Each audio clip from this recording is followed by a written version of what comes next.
Sobat FSQ, kembali lagi di FSQ Talk ya, masih di topik seputar keamanan pangan. Episode kali ini ada saya, Arofi, dan juga rekan saya, Hesti, akan membahas terkait recall atau sistem penarikan produk di suatu perusahaan makanan. Ya, pastinya Sobat FSQ sudah tidak asing lagi dengan istilah recall. Ya, nanti di episode kali ini kita akan ulas ya, mulai dari definisinya dulu. Apa itu pengertian dari recall, kemudian persyaratan standar dan regulasi terkait ya yang meminta bahwa perusahaan makanan harus memiliki sistem penarikan produk ini hingga nanti ada studi kasus ya yang pernah terjadi dan juga berdasarkan pengalaman kami berdua serta dokumentasi dan implementasi yang memenuhi standar dan persyaratan tersebut. Oke, langsung saja untuk topik yang aspek yang pertama terkait definisi recall, boleh dibantu jelaskan dari Hesti. Apa nih Hesti? Definisi recall ini apa nih? Oke, kalau dari segi definisinya sendiri, recall itu adalah sebuah aktivitas gitu ya, penarikan produk atau menghilangkan produk gitu, produk-produk yang tidak sesuai ya. Jadi kadang-kadang kan perusahaan itu memproduksi sebuah produk gitu ya, kadang-kadang ditemukan ketidaksesuaian yang ada hubungannya dengan keamanan produknya. Ya, jadi ketidaksesuaiannya ini adalah ketidaksesuaian yang ngarahnya ke keamanan produk ya. Ini harus dihilangkan dari pasar, kemudian dari gudang customer, dan juga selama produk tersebut masih di jalan, itu wajib kita tarik ya kembali ke organisasi kita. Ya, itu dari sisi definisinya recall sendiri. Nah, tujuannya apa sih untuk melakukan penarikan ini gitu ya? Tujuannya adalah agar produk yang tadi kita sudah tahu bahwasanya produknya ini produk yang tidak sesuai dari segi food safety ini dapat ditarik segera dan juga tidak menimbulkan bahaya yang lebih luas lagi kepada konsumen kita sendiri. Seperti itu. Itu dari sisi definisi. Nah, untuk masalah regulasinya nih, Pak Rofi, kira-kira regulasi-regulasi apa sih yang membahas mengenai bahwasanya aktivitas recall ini sangat penting gitu untuk diterapkan di industri produk-produk makanan terutama. Oke, jadi kalau dari definisi dan tujuan memang punya latar belakang atau dasar yang cukup kuat karena kita harus melindungi konsumen dari produk-produk yang tidak aman yang sudah terlanjur dirilis atau beredar di masyarakat. Pasar. Betul, di pasar. Nah, oleh karena itu di sini kita akan ambil beberapa regulasi ya atau standar yang mensyaratkan. Nah, yang pertama di sini ada dari BPOM ya. Dari BPOM di standarnya regulasi CPPOB IRT tahun 2012 ada di pasal 12 ya. Jadi kemudian yang kedua ini ada di ISO 22000 ya, pasal 89. Kemudian yang ketiga ada di persyaratan BRC ya, British Retail Consortium untuk Global Food Standard issue 8 ada di pasal 311.2. Jadi tiga persyaratan tersebut yang meminta perusahaan memiliki adanya sistem penarikan produk di industrinya. Ya, yang pertama kita akan bahas dulu dari BPOM nih, CPPOB IRT 2012 pasal 12. Nah, isinya apa sih? Nah, di sini disebutkan bahwa penarikan produk adalah tindakan menghentikan peredaran pangan karena diduga sebagai penyebab timbulnya penyakit atau keracunan yang tadi ya sejalan dengan definisi yang disampaikan oleh Hesti. Nah, di sini kita diminta untuk mempunyai ya prosedur penarikan. Ya, jadi kalau bicara prosedur berarti perusahaan punya sistemnya. Bagaimana kalau ada produk yang kelolosan ya dari segi keamanan pangannya, entah itu kontaminasi fisik, kimia maupun mikrobiologi yang melebihi batas amannya, bagaimana perusahaan bisa menarik kembali? Ya, artinya produk ini sudah meninggalkan pabrik, entah itu masih di jalan ya atau sudah sampai di customer. Nah, pemilik IRTP ya industri rumah tangga atau pengolahannya ini selama penarikan harus menghentikan proses produksi. Nah, kemudian produk lain dengan kondisi yang sama ini harus direview, dievaluasi. ya, bagaimana kondisinya ya, yang ada di masih belum dikirim dan juga yang sudah terkirim berarti harus ditarik. Nah, itu harus dievaluasi kemungkinan kontaminasinya seperti apa dan dampaknya ke kesehatan bagaimana. Nah, selain itu perusahaan IRTP juga diminta melaporkan ke pemerintah kabupaten atau kota setempat dengan tembusan ke BPOM, ya. Dan sampai apabila produk sudah tidak bisa diselamatkan, tidak bisa di rework seperti itu ya, dari aspek kontaminasinya, ini harus dilakukan pemusnahan yang disaksikan oleh District Food Inspector dari BPOM-nya sendiri. Nah, itu persyaratan recall dari BPOM ya. Kemudian kalau yang untuk di ISO 20000 bagaimana ya, Hesti ya? Oke, kalau yang tadi itu kan persyaratannya untuk di dalam negeri ya, dan terutama untuk industri-industri rumah tangga. Nah, kita mulai masuk ke persyaratan-persyaratan umum yang mulai diterapkan di industri manufaktur dan bisa diterima secara internasional. Jadi kalau misalnya industrinya ini produk-produknya ini akan melakukan ekspor gitu ya, itu tidak bisa lagi menggunakan regulasi di dalam negeri. Jadi dia harus menggunakan regulasi yang bisa diterima internasional, yaitu ISO 22000 versi 2018. Di pasal 89 sendiri ini dijelaskan bahwasanya ketika kita menemukan suatu ketidaksesuaian yang ada hubungannya dengan keamanan produk gitu ya, yang melebihi atau melampaui dari acceptable level ya, dari sisi HACCP-nya, ini harus kita lakukan penarikan produk.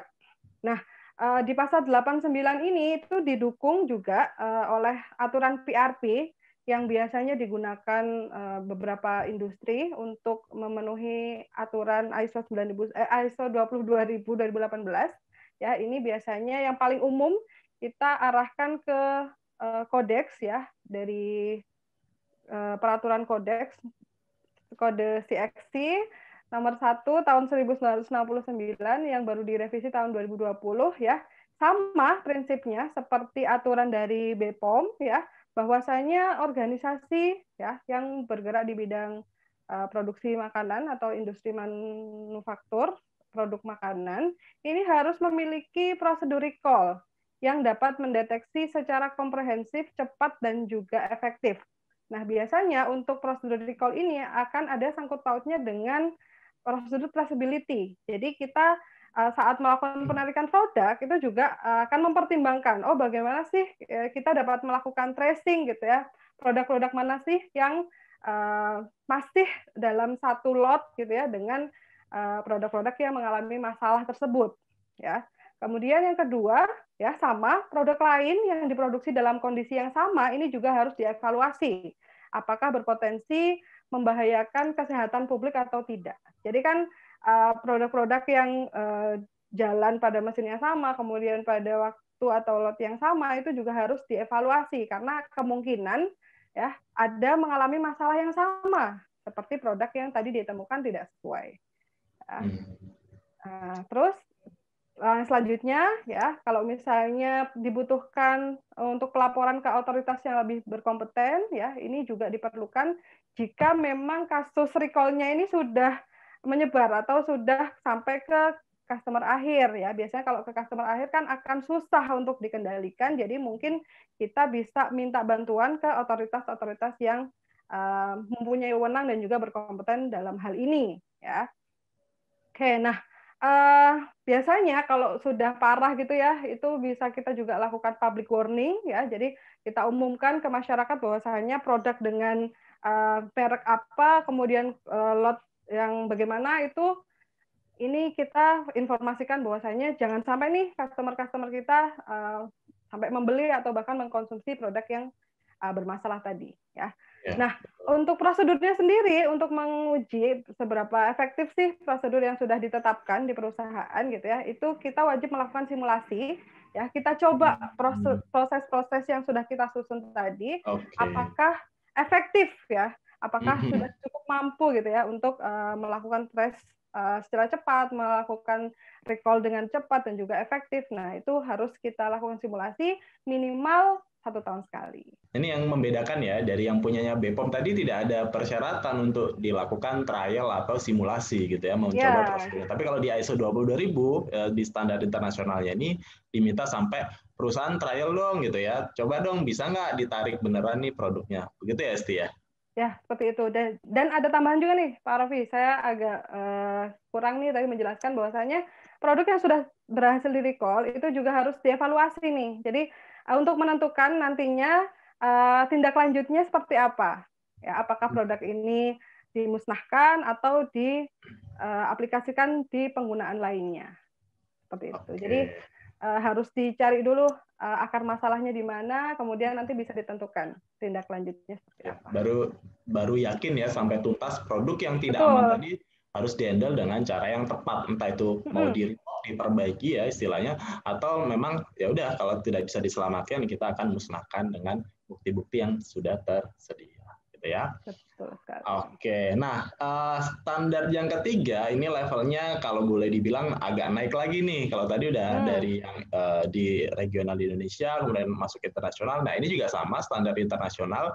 Ini datangnya dari salah satu ya standar yang masuk di benchmark gitu ya, yang diakui oleh Global Food Safety Initiative atau GFSI, yaitu dari British Retail Consortium, BRC Global Food Standard yang ISO 8. Nah, di sini juga ada persyaratan terkait recall atau penarikan produk di pasal 311.2 ya. Apa isinya ya? Jadi di BRC di pasal 311.2 ini menetapkan bahwa perusahaan diminta untuk menetapkan prosedur withdrawal ya dan juga recall. Nah, di sini ada yang istilah baru nih. Kalau tadi kan kita cuma bahas recall ya. Di sini ada istilah withdrawal. Nah, bedanya apa? Apakah sama-sama penarikan produk atau ada yang beda nih? Nah, di BRC didefinisikan bahwa recall dan withdrawal ini sama-sama penarikan, cuman kalau recall ini penarikan produk yang sudah sampai di end customer.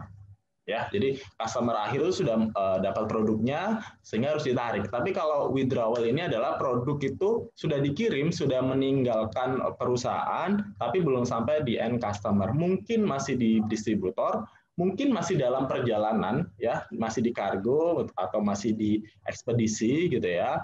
Nah, belum sampai ke customernya. Nah, itu adalah istilah withdrawal dan recall. Bedanya di situ. Nah, ini BRC minta ada kedua prosedur ini. Nah, Oh, yang jadi prosedurnya harus dibedakan gitu ya, Pak Raffi, antara withdrawal dan juga recall. mungkin bisa dijadikan satu, cuman Oh, harus ditekankan bahwa ada istilah penarikan waktu withdrawal, ada yang recall yang sampai ke end customer tadi. Gitu. Dua istilah ini harus muncul, gitu ya. Nah, kemudian yang kedua adalah perusahaan harus menetapkan timnya, ya harus dibentuk adanya tim recall, ya, di mana anggota dan ketua ini ditunjuk oleh top manajemen, ya, dengan job desk yang jelas, ya. Jadi ada job desk fungsional di sini sebagai tim recall, perannya apa, nanti ketua itu tugasnya apa, terus kalau menjadi anggota tim recall itu apa saja yang perlu dilakukan, gitu ya. Nah itu harus ada surat penunjukannya yang jelas ditetapkan. Ya. Kemudian yang ketiga adalah adanya panduan atau ketentuan kasus mana yang perlu ya keputusan apakah ini di recall, apakah ini perlu withdrawal. Ya, jadi harus ada keputusan ini produknya nggak amannya atau ini produknya sudah sampai mana, apa yang kita lakukan, apakah ini recall kejadiannya, apa ini withdrawal. Nah itu harus ada panduannya, gitu ya. Panduannya seperti apa? Oke. Lalu perusahaan juga diminta untuk membuat list ya nomor kontak ya. Jadi in case ketika ada kasus recall atau withdrawal ini akan siapa-siapa saja tim yang akan dihubungin ya atau nomor-nomor pihak-pihak berkepentingan siapa saja yang harus diinfokan ya. Di sini ditulis list kontak yang harus ada adalah pertama dari tim recall-nya sendiri gitu ya, nomor kontak yang aktif, terus supplier ya, otomatis yang pasti adalah customer atau pelanggan kita, kemudian badan regulasi dan atau pemerintah terkait. Nah, ini harus diinfokan ya. Bisa juga badan sertifikasi kalau ada recall itu juga diminta diinfokan karena kan mereka yang menjamin sistem keamanan pangan di perusahaan, gitu ya. Lalu setelah list kontak disertakan, biasanya sih digabung ya dalam SK atau surat petunjukan tim kalau untuk yang tim recall. Kemudian yang lain-lain itu bisa dimasukkan di prosedurnya, di prosedur recall-nya. Terus bagaimana membuat rencana komunikasi ya terkait informasi recall itu bagaimana jalur komunikasinya. Terus rencana ya penanganan produknya. Nanti produknya yang sudah berhasil ditarik ini apa yang harus dilakukan. Biasanya nanti akan masuk ke prosedur penanganan produk tidak sesuai. Ya. Lalu setelah ditangani harus ada rencana untuk dokumentasinya. Jadi mulai dari awal penerbitan surat penarikan produk, kemudian analisa waktu ya, waktu dokumen-dokumen selama proses penarikan hingga produk berhasil, dokumentasi produk sudah berhasil kembali ke perusahaan. Oke, terus yang terakhir adalah sama kita harus buat analisa akar masalah. Jadi kenapa produknya bisa terkontaminasi, kenapa produknya bisa sampai terkirim, bisa kelolosan seperti itu. Nah, akar masalahnya juga harus dibuat sama dengan yang ISO 22000, gitu ya, Esti. Jadi kalau bisa digambarkan ini perbedaannya terlihat ya, kalau dari yang ISO 20000, gimana kalau di ISO 20000, gimana kalau yang di BPOM tadi, sama di bagaimana kalau yang standarnya benchmark GFSI. Ya, jadi semakin ketat regulasinya, itu akan semakin detail juga, gitu ya. Betul, jadi kalau di detail.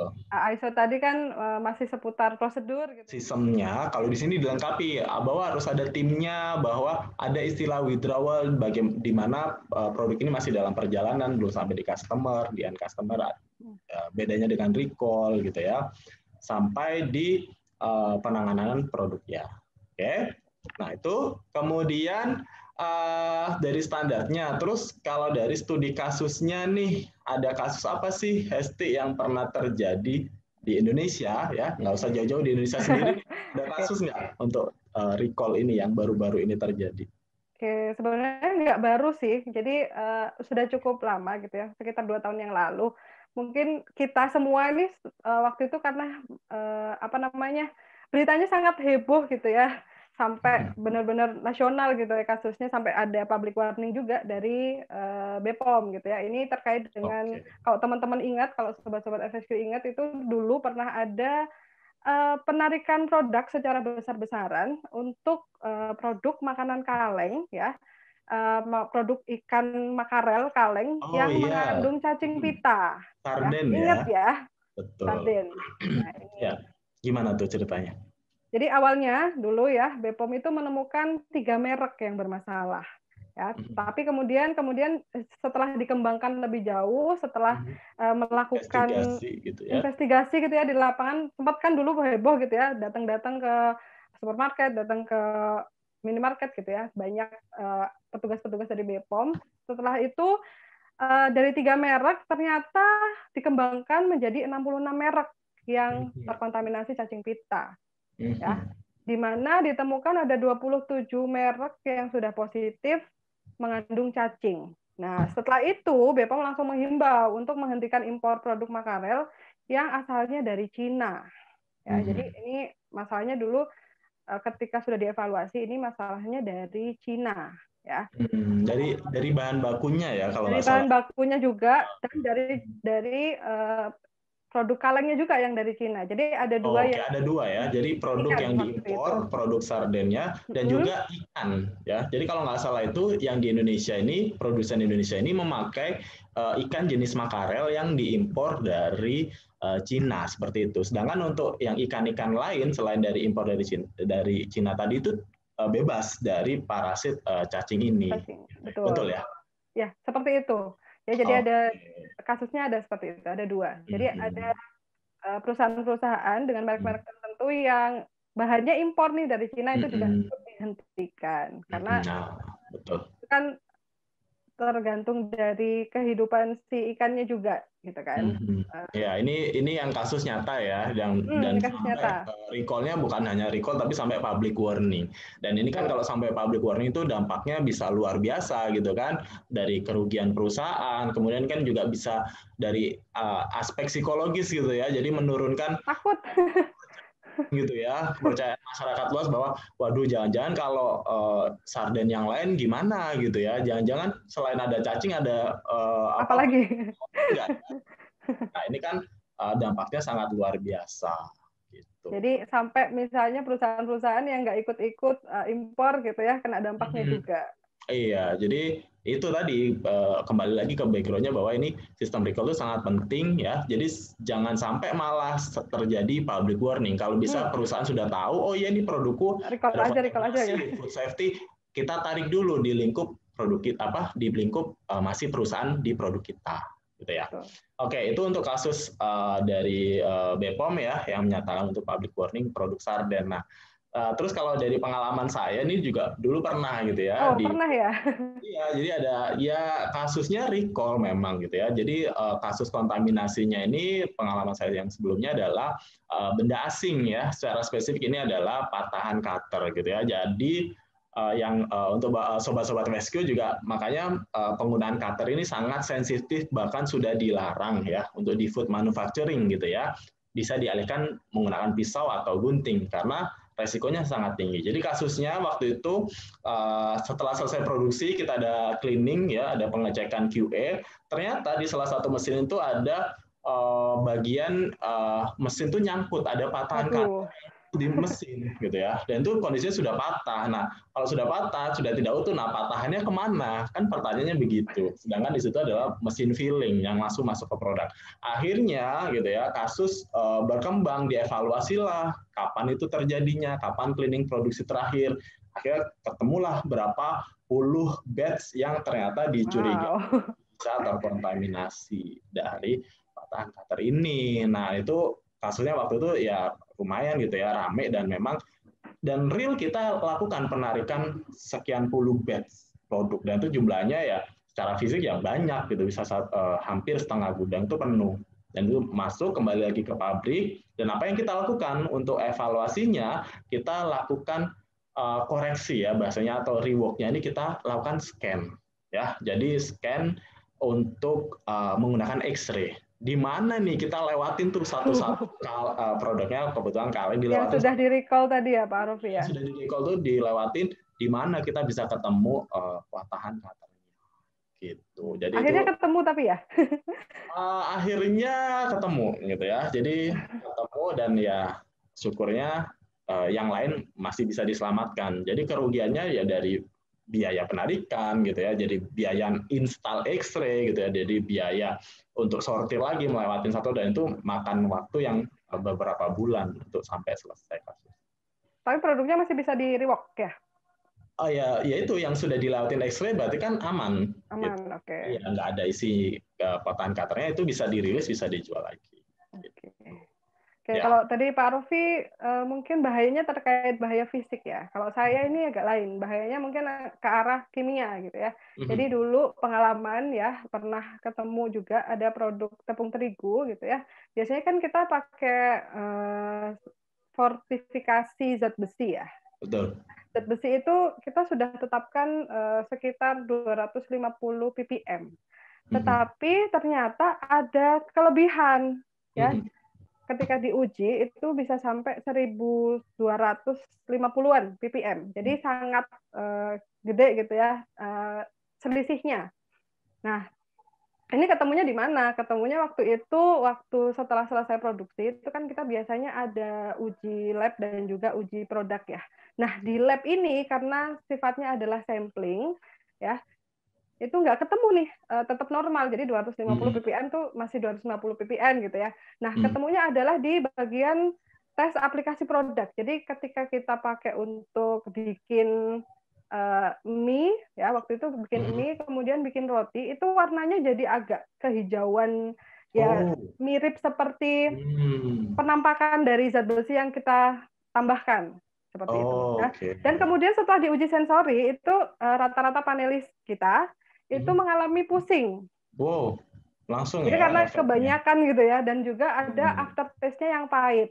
Nah, setelah Hmm. dilakukan trace gitu ya, ternyata ada beberapa produk yang dalam kondisi yang sama, diproduksi dalam mesin yang sama di waktu itu kita trace. Jadi kita lakukan traceability, jadi kita evaluasi mana sih yang sudah terkirim ke customer gitu ya. Ternyata banyak juga yang sudah kekirim ke customer. Oke, Ya, recall jadi berarti ya. recall. Jadi setelah kita evaluasi gitu ya, ternyata banyak banget yang sudah kekirim gitu, Hmm. sampai waktu itu kisaran kerugiannya itu sampai ratusan juta. Oke. Ya kalau Bisa misalnya kita nggak diselamatkan bisa nggak produknya? ganti. Bisa di-rework, dikurangi. eh Iya, Bisa untungnya yang sih, kembali. untungnya bisa di rework. Jadi Oke. waktu itu kita cuma mengembalikan apa ya, istilahnya kan kalau customer tuh nggak mau rugi ya. Jadi ketika Hmm. produknya ditarik ya kita harus balikin uangnya gitu. Diganti ya, iya. Ganti. Oke. Terus kemudian kita cek ya semua produk yang sudah berhasil ditarik dari beberapa customer ya. Itu Mhm. kita cek berapa bag sih yang istilahnya kandungannya masih tinggi ya. Kemudian kita lakukan karantina, terus kemudian kita lakukan yang tadi perubahan formulasi pada produk-produk yang diproduksi saat itu, karena harusnya kita sudah langsung tambahkan dari produk-produk yang berhasil di recall tadi, supaya nanti kandungan zat besinya itu masih normal di 250 ppm. Oke ya, jadi Jadi dari lumayan tiga ya. kasus ya, jadi dari tiga kasus tadi kita bisa ambil kesimpulan bahwa recall ini ya sangat penting gitu ya. Di samping kita sudah punya sistem food safety, tapi kita juga harus bisa melakukan penarikan. Jangan sampai ketika ada produk tidak sesuai kita tidak bisa trace gitu ya ke customer mana kita kirim, terus kita juga tidak bisa tarik kembali produk yang sudah dikirim. Oke, jadi kalau dari kesimpulannya kita bisa tarik bentuk dan dokumentasi implementasinya seperti apa sih? Kita harus buat yang pertama tim recall, ya harus ditetapkan nih siapa-siapa saja yang akan terlibat ketika ada kasus recall. Kemudian yang kedua adalah prosedurnya, alurnya seperti apa gitu ya ketika melakukan penarikan produk, mulai dari penerbitan surat ya surat Surat. penarikan hingga evaluasi produk akhirnya seperti apa. Oke, kemudian membuat list kontak ya yang akan kita infokan terkait produk recall, lakukan simulasi trial ya. Biasanya kalau best practice-nya dari apa namanya ISO tadi setahun sekali ya, ST ya. Ya, Terus evaluasi produk hingga membuat laporan akhir statusnya bagaimana. Oke. cukup ya Pak Raffi di Oke. situ pembahasannya ya. Iya, baik ya. Jadi ini episode untuk recall ya.